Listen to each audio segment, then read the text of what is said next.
ग्राम पंचायत के बहुत बड़े शायद 5 या 60 बार से कितने बार से 60 बार से होगा। पिछले 2 घंटे से मैं यहीं घूम रहा हूँ इन्हीं गाँव में, और जो अपार जन समर्थन, जो जुनून ग्राम पंचायत के अंदर उपचुनाव को लेके, मैं आपको बधाई देता हूँ, शुभकामनाएं देता हूँ कि आप अपने अधिकारों के लिए इतने जागरूक हैं कि सारे नौजवान 4 घंटा में देरी हो गई फिर भी आप हमें सोने के लिए आशीर्वाद देने के लिए खड़े। मैं इतना ही विश्वास आपको दिलाता हूँ, आपको मेरी जहाँ भी आवश्यकता पड़ेगी हनुमान बेनीवाल आगे खड़ा मिलेगा, पीठ दिखा के नहीं भागेगा, ये भरोसा होगा। हमारे प्रत्याशी भाई लालचंद जो आपके अपने 4 बार डेयरी के चेयरमैन रहे, आपके बीच हमेशा रहे, और भाई बाली जी ने भी आपको अपनी बात कही, मोर साहब ने भी आपसे समर्थन की अपील करी। मेरे छोटे भाइयों को एक ही आह्वान में करूंगा कि आज राजस्थान की जो दुर्दशा है, हर भर्ती का पेपर आउट हो रहा है राजस्थान में। इतने अपराध बढ़ गए कि न तो हमारे छोटे बच्चे सुरक्षित है, न बालिकाएं सुरक्षित है, रोजगार की कोई गारंटी नहीं। गहलोत सीएम रहना चाहते हैं और पायलट सीएम बनना चाहते हैं राजस्थान के। भारतीय जनता पार्टी को आप देखो, बिना दूल्हे की 12 दूल्हे और एक लुटेरी दुल्हन, 13 जगह तैयार है मुख्यमंत्री। पार्टी है जो राजस्थान के जवान, किसान, आम आदमी की दुख तकलीफ को समझती है।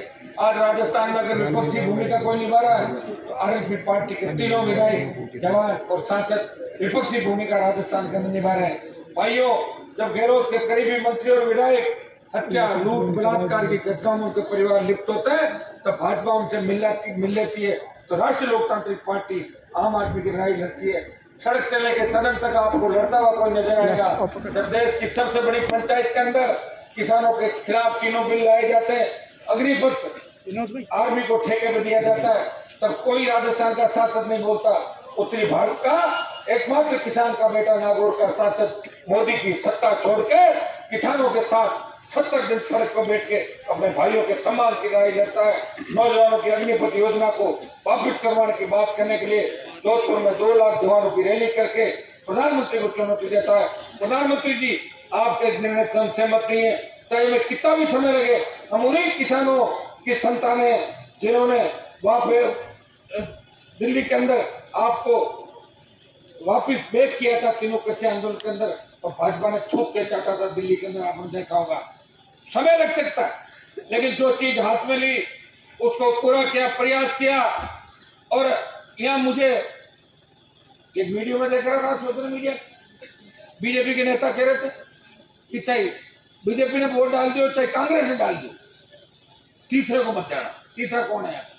तीसरा तो मैं ही हूँ, मैं तो बचा ही रहा हूँ। ये वही बीजेपी थी, मैंने गठबंधन किया था, मेरे लिए सीट छोड़ी थी। इनके हिसाब से काम करे जब तो ठीक, और इनके हिसाब से काम नहीं करे जब ठीक नहीं। चोरी में हिस्सेदार बन जाओ जब तो ये राजी, और विरोध कर दो तो ये नाराज। 70 साल के अंदर आपने देखा होगा सरकारें किसकी रही। 80 में बीजेपी बनी, 43 साल भारतीय जनता पार्टी को हो गए, 70 साल से ज्यादा कांग्रेस को हो गए। आज भी नरेगा में मजदूरी करके हम लोग अपना पेट पालते हैं। बड़े बड़े गाँव के अंदर आप देख लो, लोग पलायन कर रहे हैं, गाँव खाली हो गए, आर्थिक स्थिति ठीक नहीं लोगों की। ये इलाके अगर यहाँ की सरकारें सोचती, यहाँ के नेता सोचते, चूरू, नागौर, झुंझुनू, सीकर, बाड़मेर, जोधपुर अगर नहरी इलाके हो जाते 50-60 साल पहले, तो भाइयों यहाँ के किसान के बेटे बेटियां भी जर्मनी, इंग्लैंड, अमेरिका पढ़ते। लेकिन नेताओं की सोच का दीवार निकल गया था। पहले अंग्रेजों का राज, सामंती शासन, जागीरदारों का राज, अकाल का साया और नेताओं का धोखा। फिर भी हम लड़ते रहे, हम हमारी संस्कृति को बचा के आगे चलते रहे। हमारी मारवाड़ी जो परंपरा है, आज हमारे मारवाड़ी भाई, तो चूरू का कोई सेठ होगा, नागौर का सेठ होगा, तो आप मद्रास से लेके नॉर्थ ईस्ट से लेके मुंबई तक चले जाओ, नागपुर, पुणे तक चले जाओ, तो तमाम जगहों मारवाड़ियों ने बहुत मजबूती दिखाई, लोगों को रोजगार भी दिया और अपनी संस्कृति को भी जिंदा रखा। उसमें नेताओं का क्या योगदान है? नेताओं का तो कोई योगदान नहीं। नेताओं का तो काम आपने देखा होगा। मैं ज्यादा तो भंवर लाल जी से मेरे संबंध खराब नहीं थे, मैं आपको बता दूं, इसलिए मुझे कहा करते थे कि हनुमान, ये गहलोत आदमी ठीक नहीं है, इसको पटकना है। और उसको पटकने में हम सब साथ ही थे। वो मानेसर कैंप में पायलट के साथ थे और मैं बीजेपी वालों के साथ अलग तरीके से घिरा रहा था सरकार। तब उनका एक ऑडियो भी वायरल हुआ, आपने देखा होगा, कि मैं थोड़ा सा सीनियर हूँ, हमारा ध्यान रखिए ज्यादा उठा तुम लोग। तो भाइयों किस तरह या और ट्रेडिंग किस तरह राजस्थान के अंदर हुई, कांग्रेस भाजपा के विधायकों को खरीद रही थी, भाजपा कांग्रेस वालों को खरीद रही थी, कि सारा सिस्टम आपने राजस्थान के अंदर देखा। आप ये बताएं, लोग जब वोट देने जाते हैं तो उनको जाति दिखती है कि हमारी जाति का उम्मीदवार है कि नहीं, और जब काम पड़ता तकलीफ होती है तब वो कहते हैं कि हमारे जाति वाले तो कोई नहीं आगे, आप ही आखिरी उम्मीद।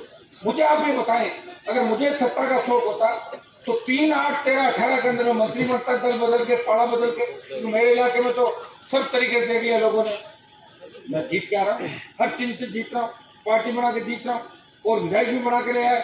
लेकिन भाइयों हनुमान बेनीवाल ने सत्ता छोड़ी, समर्पण किया, और मैं ये कहता हूँ कि जवान किसान की सरकार राजस्थान के अंदर बने, ऐसी व्यवस्था हो कि 12 बजे भी हमारी बहन बेटियां सड़क पर निकले और बजाय कोई सामने देते ऐसे निकले जैसे घर के आंगन के अंदर। आज कौन सुरक्षित है बताइए मुझे? तो है बच्चे सुरक्षित नहीं, बच्चा सुरक्षित नहीं, आम आदमी सुरक्षित नहीं। लोग मर्डर तो इस तरीके से करते हैं जैसे गाजर मूली को काट के कत्ल करके चले जाते हैं, जवान फिर बाहर आ जाते हैं, बरी हो जाते गवाहों को धमका के। कौन इस व्यवस्था को ठीक करेगा? अब कोई बालाजी महाराज नहीं आएंगे व्यवस्था ठीक करने के लिए, आप कोई मजबूती से अपने नेताओं को चुनाव करना होगा। आज राजस्थान के अंदर जो आर्थिक व्यवस्था बद से बदतर हुई, प्रशासन के अंदर राजस्थान चला गया, अपराध में 1 नंबर पर आ गया, आगे क्यों नहीं बढ़ा? कौन जिम्मेदार इसके लिए? कौन मुख्यमंत्री था राजस्थान का? कौन मुख्यमंत्री थे? कौन सी पार्टियों ने राज किया? तीसरी ताकत खड़ी करने की पहले नेताओं ने क्यों हिम्मत नहीं करी? भाइयों, पहला किसान का बेटा हूं, जिसने पूरी जवानी समर्पित करके जवान और किसान की लड़ाई लड़ी और पूरे देश के अंदर राजस्थान का डंका बजवा दिया कि राजस्थान का सांसद जवान और किसान के लिए लड़ता है, वो सत्ता को ठोकर मार के भगत सिंह की भूमिका के अंदर लगा है। मैं विश्वास करता हूं, मैं आपको धोखा नहीं दूंगा। 1 साल का विधायक मांगने के लिए आपके बीच आया हूँ। आप अगर लालचंद जी को जिता दोगे, 50 सीटें प्रभावित होती है सरदार शहर विधानसभा क्षेत्र से, 50 मारवाड़ की तैयार है, 50 सीट तैयार कर देना। कांग्रेस और भारतीय जनता पार्टी का पता भी राजस्थान के नहीं लगेगा, क्योंकि राजस्थान के नौजवानों ने इस बात ठान लिया है, हमें बदलाव चाहिए। पिछली बार भी जब मेरे साथ शिवलाल मीणा, घनश्याम जी तिवारी, हनुमान बेनीवाल मिलकर राजस्थान को बदलना चाहते थे, लेकिन दुर्भाग्य डॉक्टर साहब पहले ही चले गए, घनश्याम जी अलग रह गए, मैं अकेला लड़ता रहा। फिर वो दोनों अपनी पुरानी जगह चले गए भाजपा के अंदर, लड़ाई मेरे खाते में आ गई। ये कोई मेरी लड़ाई नहीं जो मैं लड़ रहा हूँ, ये लड़ाई भारतीय जनता पार्टी के कई नेताओं की लड़ाई है, जिनकी लड़ाई की माला पहन के हनुमान बेनीवाल लड़ रहा है। वसुंधरा कोई छोटी ताकत थोड़ी थी, वसुंधरा को फेंक दिया 7 समंदर पार राजस्थान। हनुमान बेनीवाल के संघर्ष का परिणाम है कि जिस वसुंधरा के पास लोग सेल्फी लेने के लिए भागते थे, वही वसुंधरा सरपंचों को फोन करके कहती है कि सरपंच साहब कोई शादी ब्याह का कार्यक्रम और बताना, मैं खाली बैठी आ जाऊंगा। ये कोई और किसी ने आपको सोचा कि सरदार शहर के किसी नेता ने वसुंधरा को फ्री किया? मैं नहीं किया था भाई, अभी मैं ही फ्री करूंगा। आपको मुझे ताकत देनी, आशीर्वाद देना। देखो मैं तो वोट मांगने तो पहली बार आया हूँ आपके गांव के अंदर। मैं कौन सा रोज यहाँ वोट मांगने आऊंगा, कब आऊंगा, कब नहीं आऊंगा, और कौन सा मोदी आए तो मोदी को दे देना, चलो ठीक है आप गाँव। और होगा गाँव में अगर प्रियंका आ जाए तो फिर कांग्रेस को दे देना, ठीक है। सोनिया गांधी आए तो उसको डाल देना। अरे मैं घूमता रहा हूँ गाँव, बीजेपी कांग्रेस वाले खड़े करके चले गए कैंडिडेट, बाय बाय कर दिया, हेलीकॉप्टर से आया गहलोत साहब, दूसरे आपका देख दिया है सब जगह, बोले हो गई बंदेर चल गई कांग्रेस पार्टी की, कोई दिक्कत नहीं, हो गया सारा काम। भाइयों, सहानुभूति के नाम पे वोट की इसलिए आवश्यकता नहीं कि सहानुभूति के नाम से अगर वोट दोगे तो फिर इस लोकतंत्र के अंदर आजादी का जो 75वां अमृत महोत्सव मना रहे हो, उसकी क्या आवश्यकता बताओ मुझे? डाल दो वोट करने की जरूरत ही है। एक आदेश निकाल दो, अगर किसी की मौत होती है तो उसके घर से बच्चे को विधायक और सांसद घोषित कर दिया जाए, ताकि चुनाव का खर्चा बच जाए। का चुनाव का खर्चा क्यों घूमना पड़े? और बीजेपी ने तो यहाँ कौन सा तीर मारा, आप भी जानते हो बीजेपी ने क्या किया राजस्थान के अंदर और क्या कर रही है।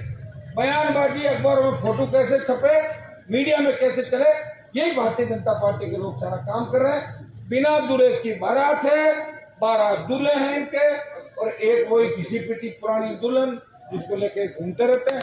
और कांग्रेस का भी यही हाल है, 3 दलों में बंटी हुई कांग्रेस, 12 दलों में बंटी हुई भारतीय जनता पार्टी। और इस बार राजस्थान राष्ट्रीय लोकतांत्रिक पार्टी की तरफ राजस्थान का जवान देख रहा है। पूरा देश सरदार शेर के चुनाव को देख रहा है। बीजेपी जीती तो कोई बड़ा अचंभा नहीं होगा, जीत जाती बीजेपी। बीजेपी बड़ी पार्टी है और कांग्रेस जीत गई तो चुनाव जीते हैं कांग्रेस ने, लेकिन आरएलपी जीती तो पूरे देश की नजर रहेगी कि राजस्थान का जवान बदलाव चाहता है, राजस्थान का जवान सत्ता पर कब्जा चाहता है। मांगने से सत्ता कोई नहीं देता, सत्ता छीननी पड़ती है। राष्ट्रीय लोकतांत्रिक पार्टी और राजस्थान का जवान इस बार राजस्थान में सत्ता छीन के सत्ता में कब्जा करेंगे। जवान और किसान के सपनों की सरकार बनाएंगे। बोतल का चुनाव चिन्ह है ये वसुंधरा की, दारू वाली बोतल नहीं है, ये पीने के पानी की बोतल है। भाइयों, इस स्वच्छ पारदर्शी प्रशासन राष्ट्रीय लोकतांत्रिक पार्टी राजस्थान के अंदर देगी। ये आप अच्छी तरीके से जानते हो।